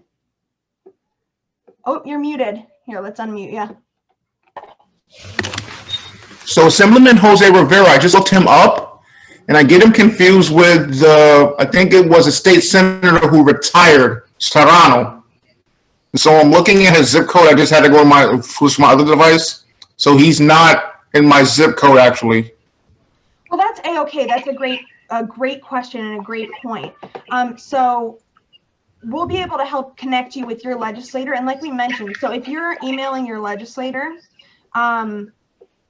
here, I'll reshare. So if you're emailing your legislator, it'll automatically put in who your legislators are, which is great, right? So when you get that zip code in, it'll show you, and your address put in, it'll show you right here which to your legislators, who your legislators are in the Assembly and Senate, and it'll send an email directly to those folks. In terms of what we're doing with the tagging folks on social media, even if you're not their constituent, we still highly recommend you reach out to these specific folks because these are the ones that are able to make a big impact on this bill. So feel free to reach out to your own legislators too. And if you need help finding them, we're happy to help, and we can share a link with that information as well. But these folks, even if they're not your direct representative, make sure you're still tagging them on social media because as a community, one of us is going to have them as a representative, and it's still important that they consider the Williamsburg community for this bill. Does that make sense, or does that help answer your question a little bit? Thank you so much. Yes, thank you. Oh, fantastic, of course. Wonderful, wonderful, wonderful. Yeah, absolutely. And like we mentioned, we've got some teens doing TikTok. We had a TikTok challenge. We'll be sure to share out their TikToks. We'll have to do a session at some point on advocacy and TikToks. There's a lot going on with that. Our teens are helping to lead the way, which is really exciting, and raising awareness for bleeding disorders on a really fun platform. So very, very cool. Other questions about social media or things like that? Fantastic. Well, I'm going to put up a quick poll. I am curious. Let's see. What do folks think? What social media sites do you have accounts on personally? And this is all anonymous. And what social media platforms do you use frequently? So you might have an account on Twitter, but maybe you don't post on it so much, right? So let's see. What do folks think? What do you use the most? Let's see. I'm curious.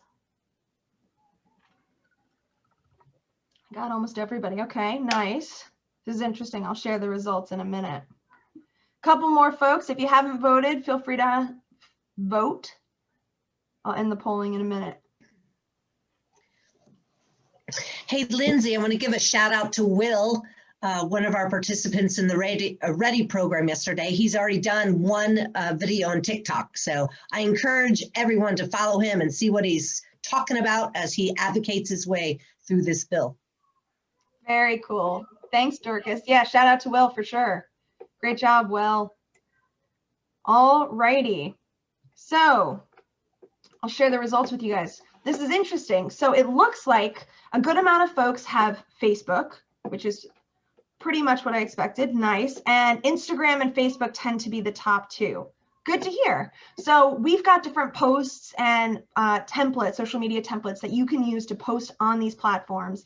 I'll tell you right now, usually, like you, a lot of these representatives use Facebook. So that's great. So if you are able to, and the good news is there's not usually a character restriction or anything like that, you can type in and tag a whole bunch of legislators in the comments section or on your post directly to engage the most number of legislators as possible on Facebook, which is great.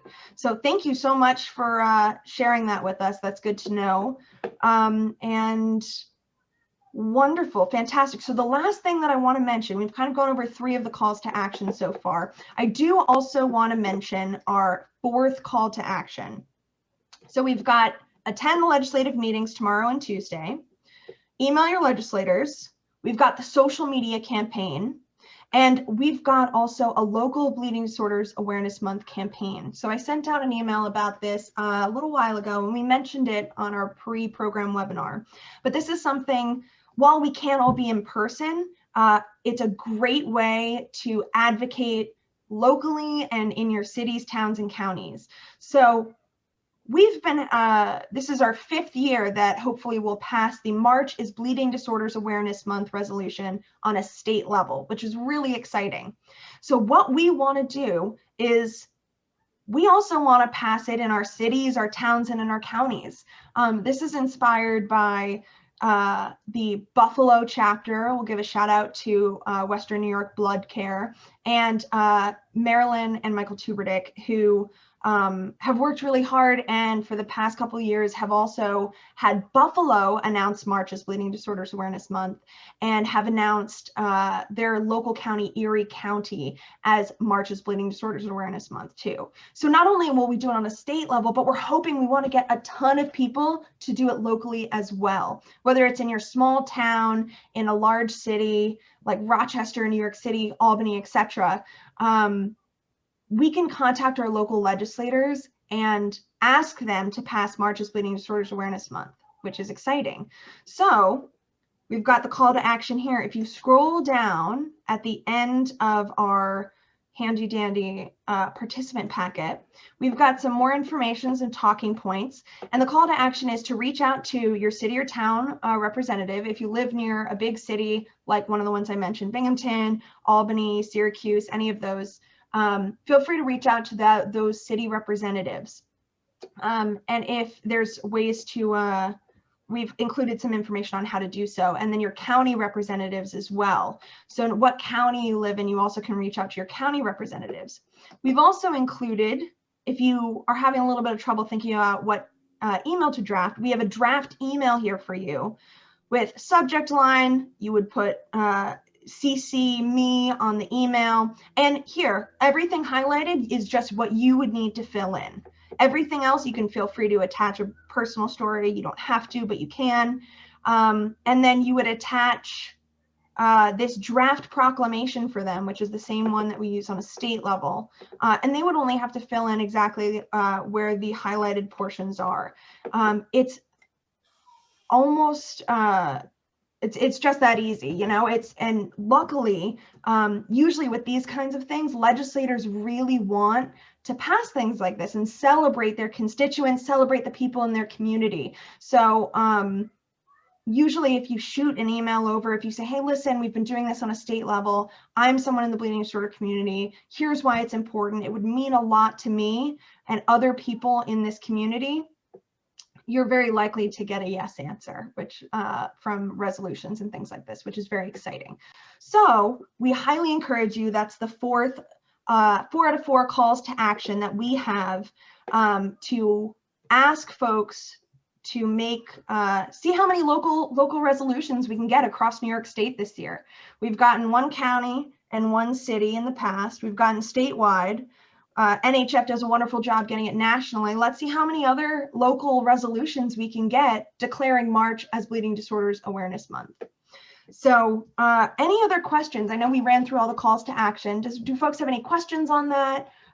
We hope you're as excited as we are about it. We think there's some great stuff to do, and we've done as much as we can to hopefully help you along in the process to make things easy for you to use social media templates, you know, one-click email forms and things like that.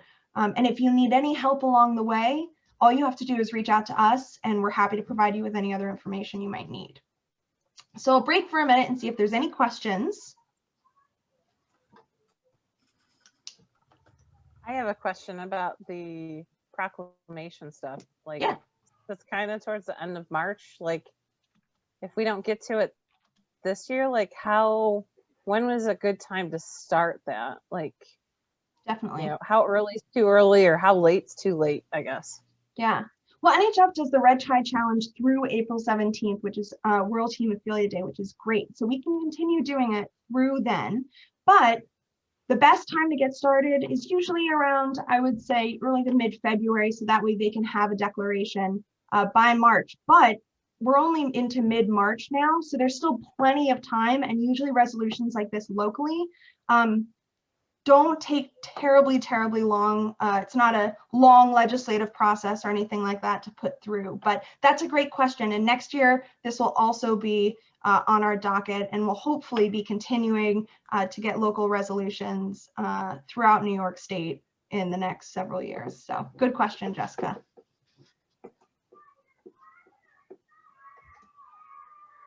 Awesome. All right. So we're going to move forward to Zoom meeting planning. So we mentioned that we've got 2 meetings coming up. We've got one tomorrow, Monday, the 22nd at 2 p.m. with Senator Kennedy's office.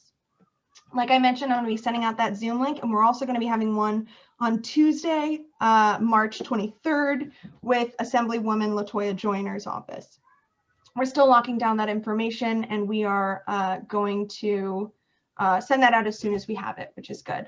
So for now, I'm going to turn it over to Bob, and Bob and I will talk a little bit more about planning these Zoom meetings. You know, we usually have a bit of a conversation in person in Albany, helping to plan these meetings, legislative meetings in person. So it's a little different doing it over Zoom when there's so many people in a Zoom room. So with that, I'll turn it over to Bob, and the 2 of us will talk a little bit about what that's going to look like. Oh, thank you, Lindsay. At this point, I'm going to ask everyone to turn their cameras back on, because when we do a Zoom meeting with the legislative offices, it's going to be really important for us to see all of your faces, and for the legislator and the staff member to see you as well. I know, you know, we've been here a while. folks have been on Zoom a lot. The thing we really want the legislator and the staff member to know is that we're here because we really want to talk to them. We really want we're taking up their time. We really want to give them our full attention and ask them for their full attention. So the two meetings that we have, Senator Kennedy and Assemblywoman Joyner, are especially important to us because for the last couple of years, they have been the sponsors of the New York State Bleeding Disorders Awareness Month resolution. They're the reason why March is Bleeding Disorders Awareness Month in New York State. It's a really big deal to have that awareness resolution because it lets people across the state and in the legislature and the other agencies of the government know that we're a community that has needs that we want them to pay attention to.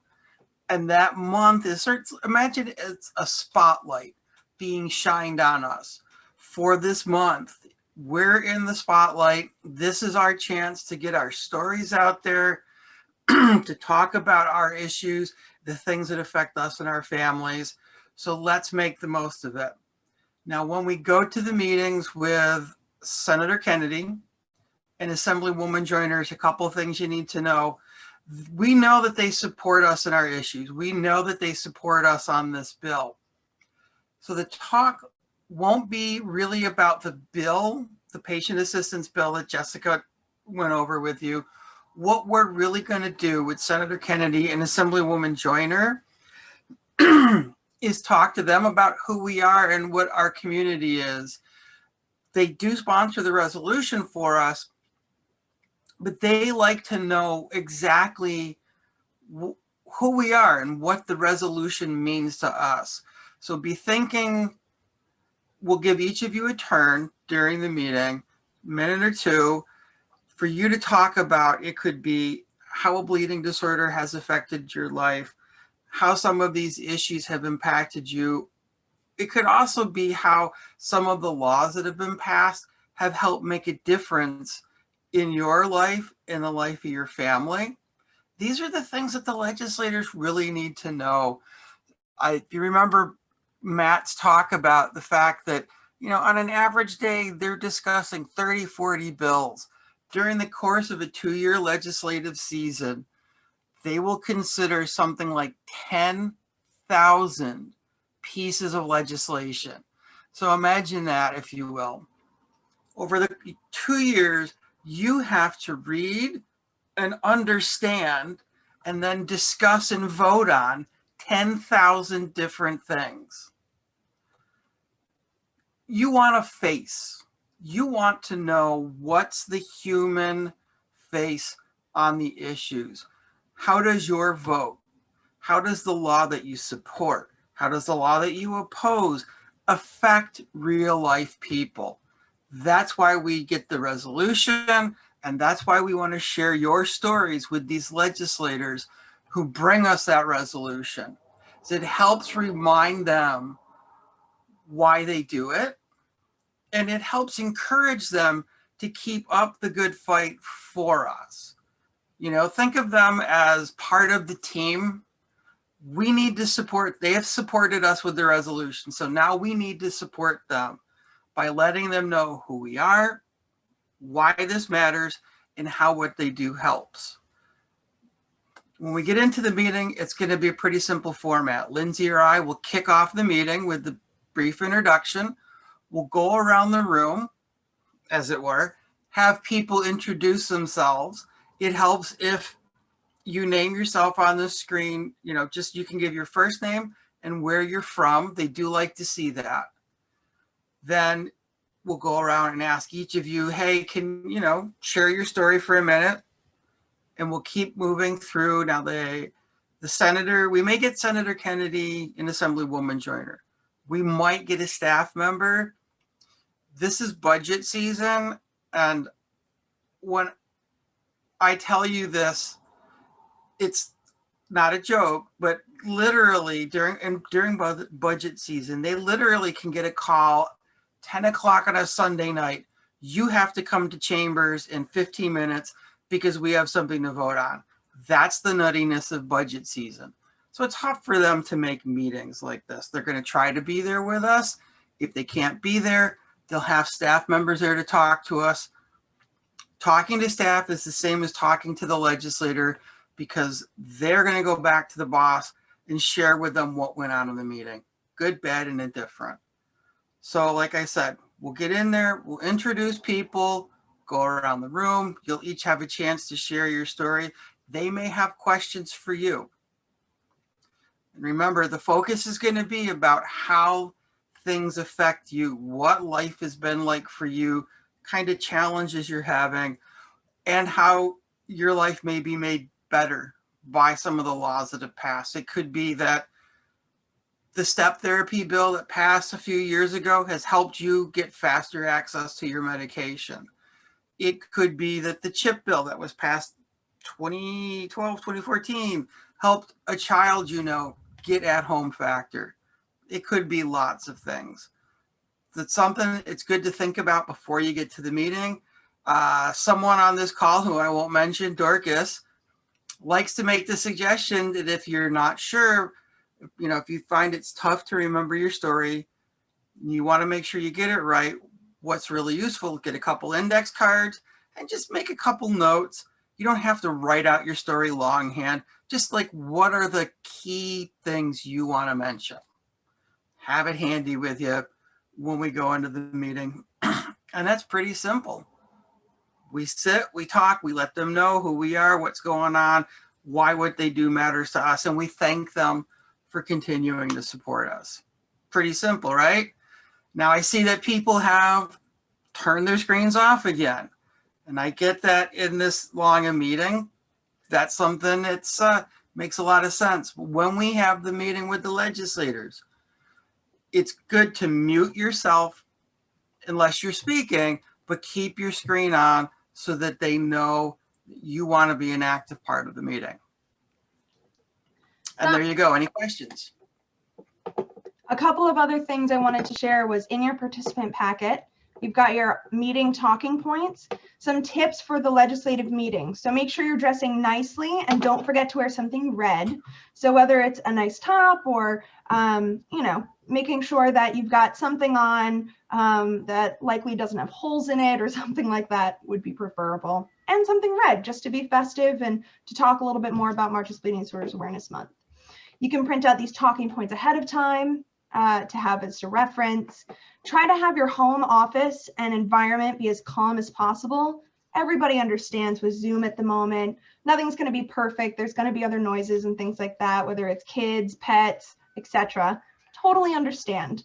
Life happens, but the best you can do to keep things clean and quiet, the better.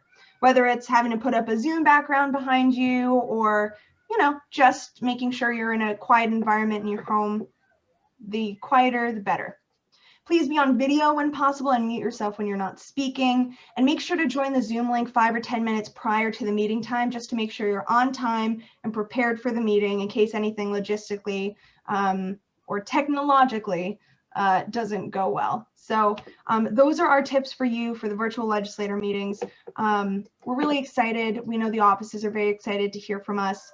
And we're so looking forward to having all of you on the meeting. Questions on any of that?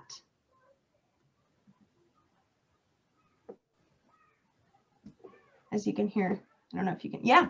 Oh, Jerry? So how do we set up a Zoom background for Monday's meeting? Because as you can see, I'm in my living room and I have stuff. So how do we do that exactly? Great question. So what you're going to do is you can go into on the bottom left of your Zoom bar at the bottom, you'll see the video icon. If you hit the up arrow, you should be able to, it'll say something that says choose virtual background. You can click. Actually, I see it says video settings. Yeah, that should work too. Yep. And then on the side, it'll say backgrounds and filters on the left-hand side, and you click on that, and you'll be able to upload other filters or backgrounds. They have a couple of sample ones there too. So okay. Hopefully that helps. Great question. Thank you. Yeah. Wonderful. Other questions?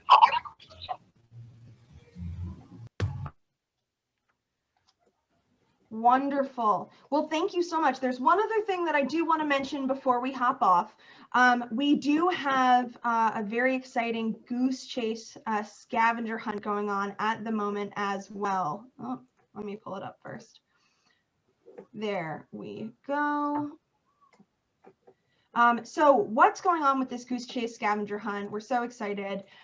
Those of you that don't know, GooseChase is an app that allows you to do a scavenger hunt virtually. We're doing a virtual scavenger hunt specifically for Albany Days. It's got all different kinds of fun questions and challenges, taking a picture in something red to reaching out to your legislators.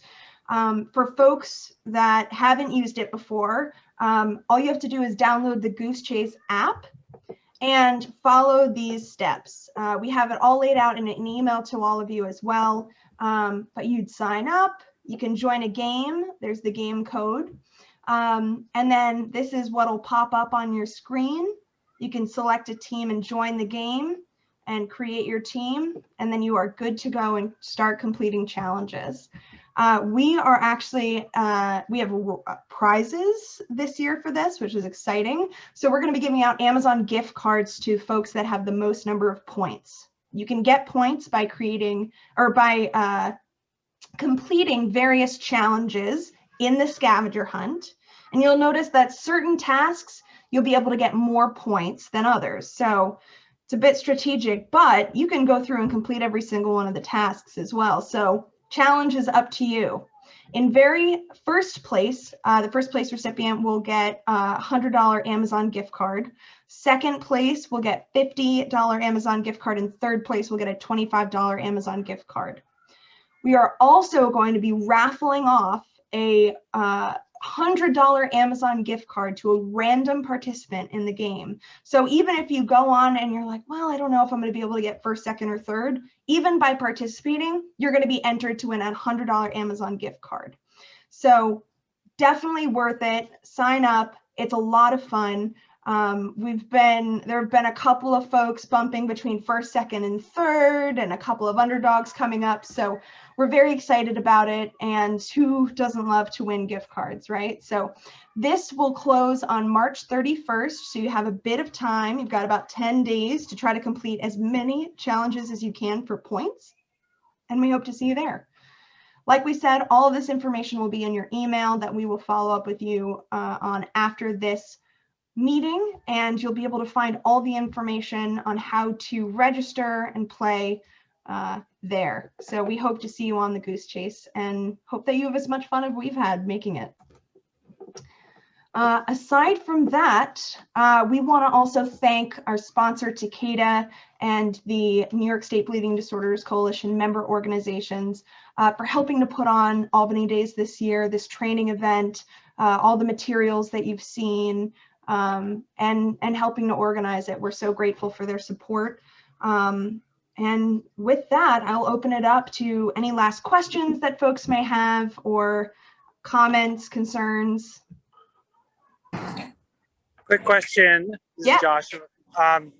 So the only times we have are a 2 o'clock legislative meeting and another one at 12:30.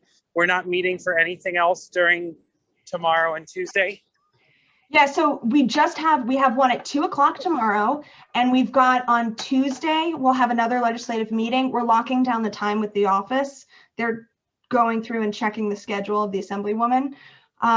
So I'll have more information on exactly when the time is on Tuesday very shortly for you all. And once I have it, I'll send it out. But those are the 2 other times we'll be meeting.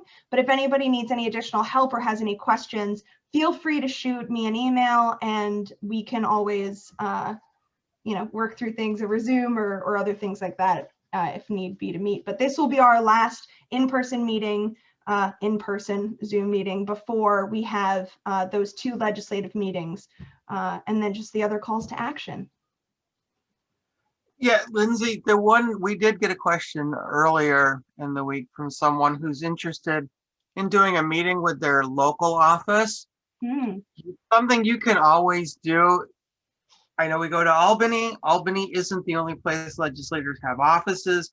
now that they're working remotely, a lot of them will do meetings from local offices. So if a couple of you want to do a meeting from, say, the Albany area or Bronx or Buffalo, absolutely you can do that. If you have any questions about how to set that up, if you need help getting a pro Zoom account, they're better to use when you do these meetings than the free Zoom. Get a hold of us. We can walk you through the process of setting up the meeting. It's pretty simple. We can even help you out with the Zoom link, with the backgrounds, any other materials. Don't just wait for us to have these meetings. Anytime you want, go out, talk to your legislators, talk to the offices. We'll help you do it. There you go. Definitely. Joshua, does that answer your question? Yeah, that was great. Thank you so much. Oh, of course. Absolutely. Jerry, I saw your mention, not a problem at all. Obviously, work orientation comes first. We'll make sure, and that's why we also have something on Tuesday. There will be all those other calls to actions that you can participate in. If your work orientation ends early, or if you're able to hop on for the last couple of minutes, you're more than welcome to join the Zoom. It'll likely go until about 3 o'clock. It might end a little early, but you can always shoot me an email after your work orientation is done, and I can let you know the status of the meeting if you'd like. And it's just, I'm off mute, of course, but it's just for that work orientation. I don't know if I'm going to be able to wear red, because for that school, they have certain colors. Not a problem, and totally understood. Okay. Work with whatever you've got. Not a problem. We'll have plenty of other folks representing red. Actually, I have another question is, how are you guys coordinating that we don't talk over each other when we share with the legislator? Like, what do we have do we have a layout of how it goes from 2 to 3? So that's a really good question, Josh. That's what Lindsay or I will be doing. Part of why we need you to keep the screens on is so that we can see people. If something comes up, you raise a hand, watch your chat boxes, because I think what we're going to do during the meetings is we'll either call the person who's next, or we'll put in the message, all right, Lindsay's going to speak next, and then I will message in the chat to Jessica, you go after Lindsay. That way people are getting ready so they know when to speak, and then we ask you, if you've muted your microphone, say that 3 times fast, then you should be good. Just wait until you get called on. And like I said, if something comes up, there's always that chat box for you to message us to message you. Good question. Yeah, great question. And like I said, Bob and I will be on the whole time, so we'll be able to help moderate that and help kind of make sure that folks aren't, Zoom rooms and meetings can be very tricky, and we're happy to help with that. So great question, Joshua. Thanks.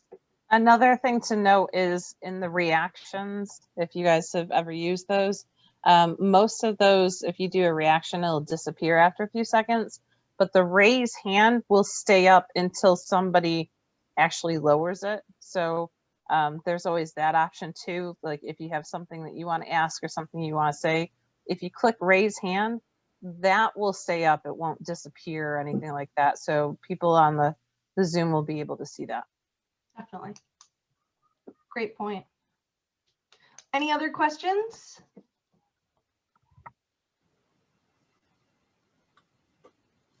Fantastic. Well, thank you all so much for being on. We hope that the participant packet helps. Like I mentioned, we'll be sending out an email after this with all the calls to action, the Zoom meeting information for tomorrow. So take a look at that.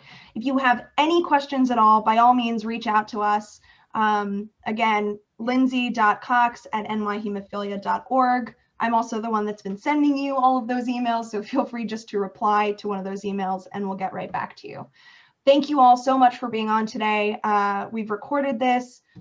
Likely we will also send out a link to this in case you need to refer back to it at any point.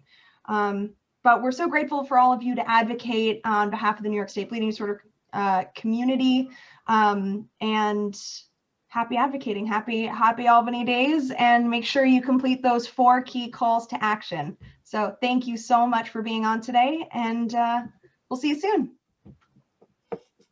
Good to see everyone.